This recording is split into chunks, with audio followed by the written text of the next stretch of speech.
Welcome to the Local Business Show. Seth Green is a nationally recognized marketer who is the nation's foremost authority on growing local businesses through direct response marketing podcasts, and the only person to be nominated 3 times for the GKIC Dan Kennedy Marketer of the Year Award. Seth will be joined by a capable cohort of co-hosts who are each local business marketing experts in their own right. On the podcast, Seth and his co-hosts brings together small business owners and other local business authorities to share with you their inspiring stories of how they started their local business, how they serve their local business clients, how they grow their local business, and how you can too. And now, here's your host. Hi, everyone. This is Chris Richmond with Umbrella Local, and I'm here with Stacey DeStantis from Honeypot Marketing. Stacey has agreed to give us a little bit of insight into content marketing today and talk a little bit about her organization based out of Waterloo, Ontario. I'm just right around the corner and happy to promote some Canadian companies here. So Stacey, why don't you introduce yourself and give a little bit of background and how you got involved in content marketing in the industry? Well, first of all, Chris, thanks for taking the time to speak with me today. My name is Stacey DeStantis, like you said, and I'm the content marketing manager here at Honeypot Marketing in Kitchener-Waterloo. I've been doing content marketing for about 20 years. I actually have a degree in television production and started at NBC working for a little show called Access Hollywood. And then from there, I moved to working at Sportsnet and so on. Eventually, I got a second degree in web development, and that I've always been really interested in telling an authentic story behind a brand. So I've worked for multiple organizations, everywhere from BlackBerry to tech startups like TextNow. And this Honeypot was my first entrance into agency life. But I found prior, I was always kind of, I'd get bored easily. So with agency working for Honeypot, it's been fantastic because we get to touch different industries at multiple, segments or touch points through that journey. And so that's a little bit about me. Fantastic. Very good. Yes, the adage that I've heard is that 1 year in an agency or 1 year in consulting is worth 7 years of experience in real life, because you're dealing with so many different scenarios, so many different clients. You just have to, have that desire to pop in and know how to help a client, be able to quickly work with them. So it's 1 for 7. So yes, there's never Absolutely. a quiet moment when you've got clients to help. Good. Yeah.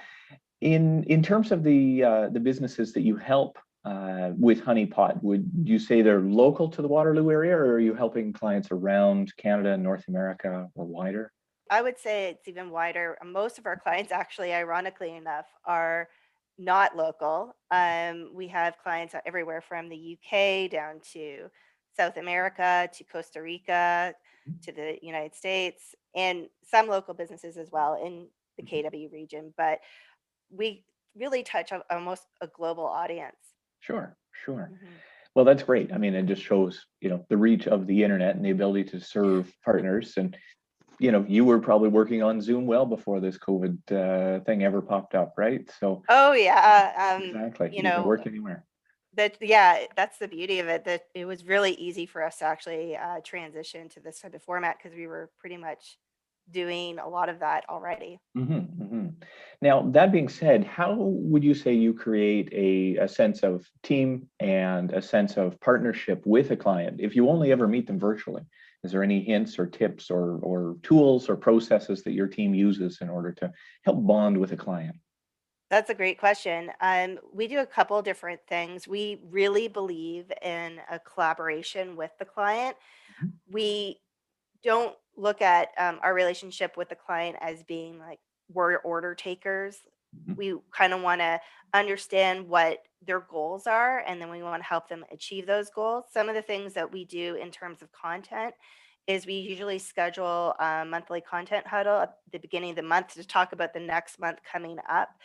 Because as you probably know, businesses' goals, they do change quite frequently, and that will help us really make sure that any type of content we're creating for that client is right sized to help them achieve their goals, and we're optimizing as we go along. So Right. um, the feedback we've gotten is that they really appreciate that approach versus them just saying, okay, here are our KPIs for 6 months, make it happen. Mhm, mhm. We had kind of make it that point to have that back and forth with them so they feel like they're involved in that creative process as well. Sure, sure. No, absolutely. You need that check-in, I think regular check-in, especially when they're a new client, almost multiple times a week, just to let them talk, just to listen to what they're saying and starting to get to know them.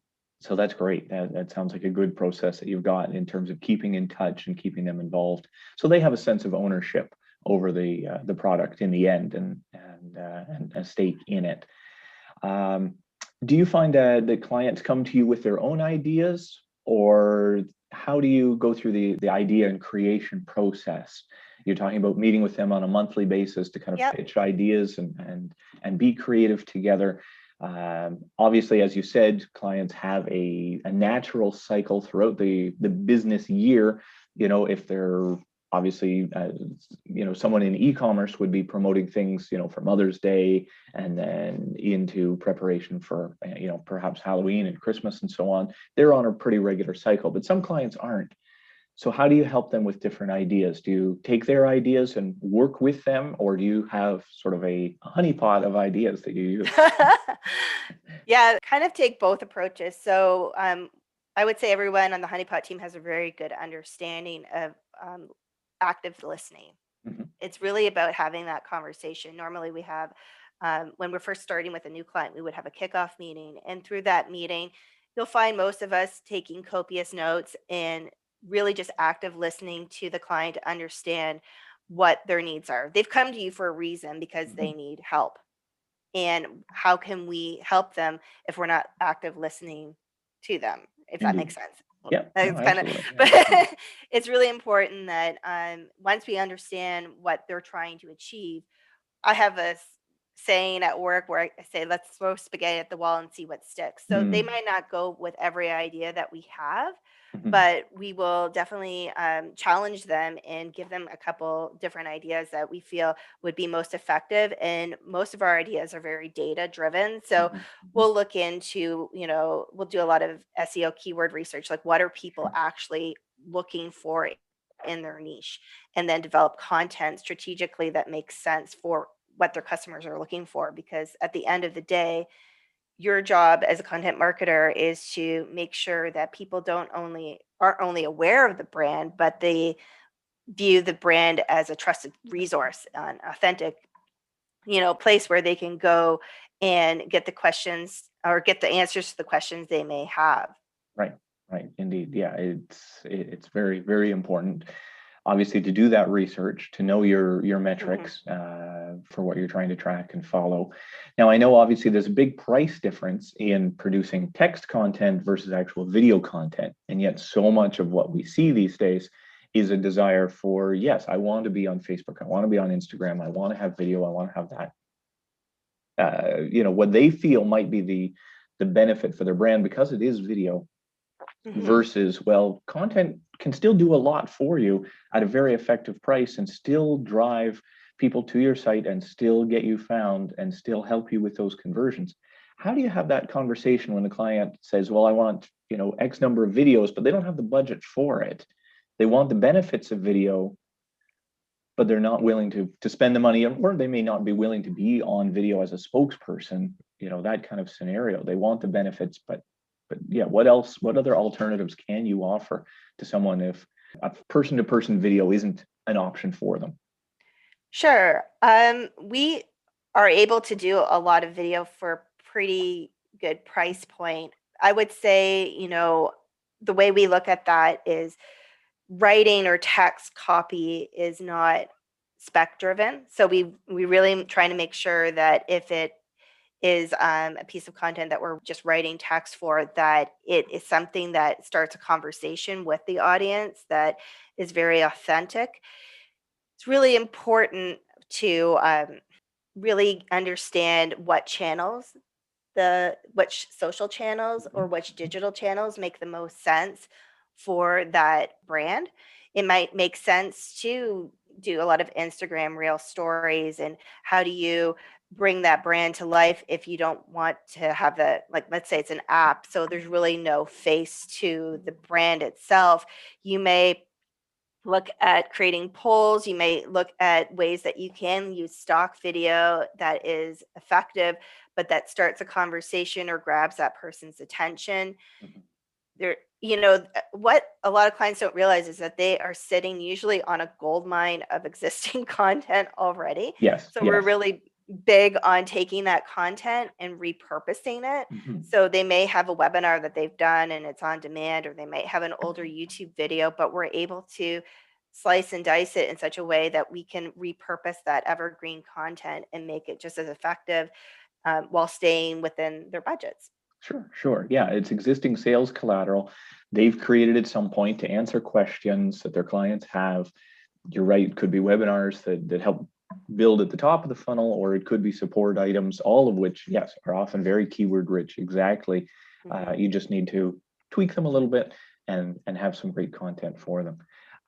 Yes, I think there are approaches that you can use beyond content. You can just use spoken narrated PowerPoints. No one has to Yep. be online, but yet it still can deliver good value, even in very short time frames. So that's great. Uh, well, Stacey, it sounds like you've done some great work over the years. You've got some great experience to share with Honeypot. What's the URL if people want to go to Honeypot's website and learn a little bit more? Sure, it's honeypotmarketing.com. Honeypotmarketing.com. Fantastic. All right. Yep. Well, Stacey, really appreciate your time today. Thank you so much for joining us, and for everyone, appreciate that, and we'll talk to you soon. Thanks. Thanks for having me.